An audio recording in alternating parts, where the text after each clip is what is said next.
So today, we're diving deep into a legal document that is, frankly, pretty extraordinary.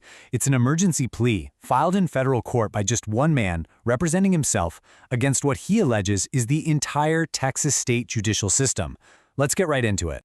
I mean, listen to that. That's the very first sentence of the motion. There's no slow buildup, no legalese to wade through. It's just a direct, urgent cry for help that tells you right away the stakes are sky high.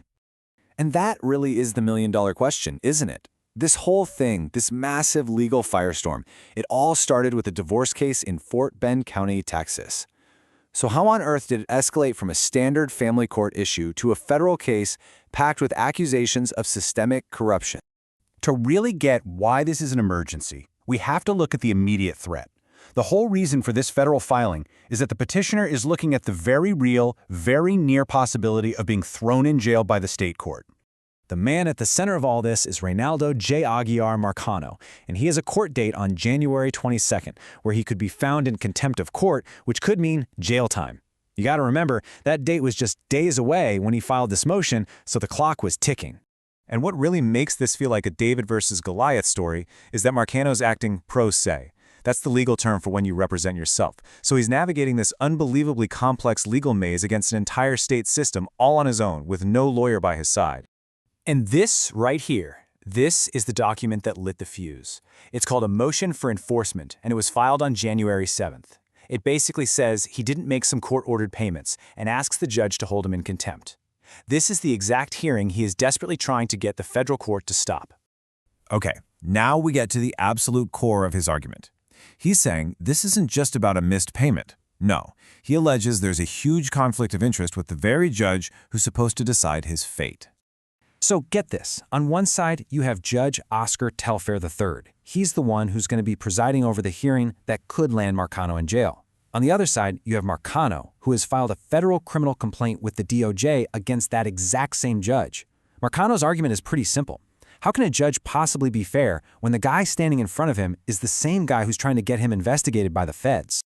And Marcano does not pull any punches in his filing. He didn't see this hearing as just another day in court.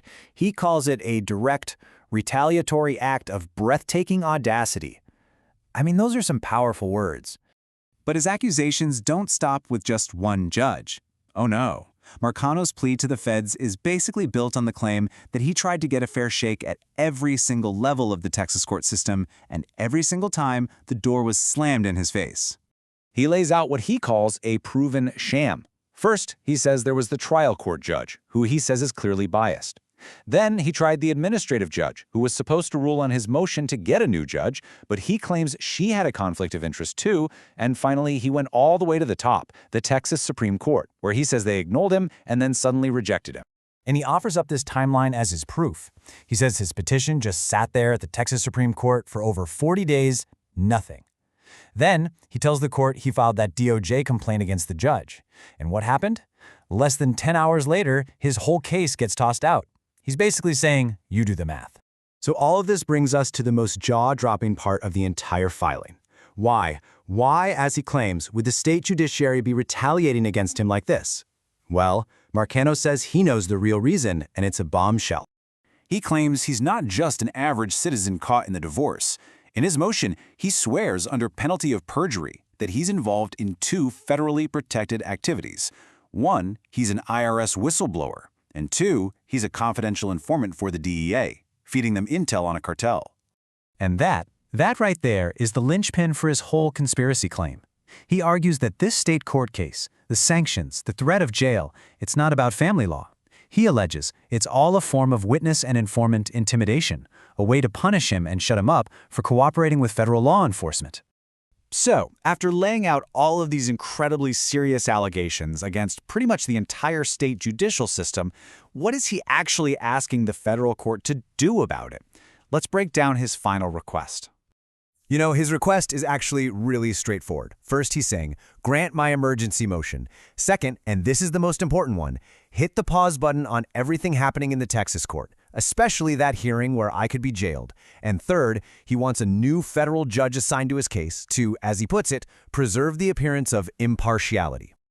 And at the end of the day, it all comes down to this signature from the document itself. It's more than just ink on a page. It represents one person's voice crying out against a massive system. It's the final punctuation on a desperate, last-ditch appeal for help. So we're left with this fundamental question. Is this just an outlandish story from a so-called vexatious litigant who's just clogging up the courts with crazy motions? Or is this the absolute last resort of a federal informant who is trying to expose what he calls a manifest injustice? That's what the federal court is going to have to figure out.